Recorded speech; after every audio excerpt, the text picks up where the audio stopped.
L'Eixample, tot un símbol de Barcelona i una manera innovadora de fer urbanisme reconeguda internacionalment. Un model que posava la ciutadania en el centre de tot. Amb el pas dels anys, però, les virtuts d'aquell model pioner s'han convertit en un problema. Els seus grans carrers han acabat dominats pels vehicles privats. Però què passaria si féssim places on ara només hi ha carrers i recuperéssim l'espai per a les persones?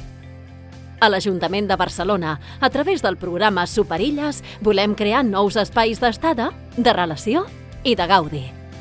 Des d'ara i fins al 2023, crearem noves places a l'Eixample i al barri del Camp d'en Grassot. Seran places connectades per eixos cívics pacificats on les protagonistes seran les persones. Perquè l'Eixample s'ompli de verd i de vida, amb menys fum i menys soroll.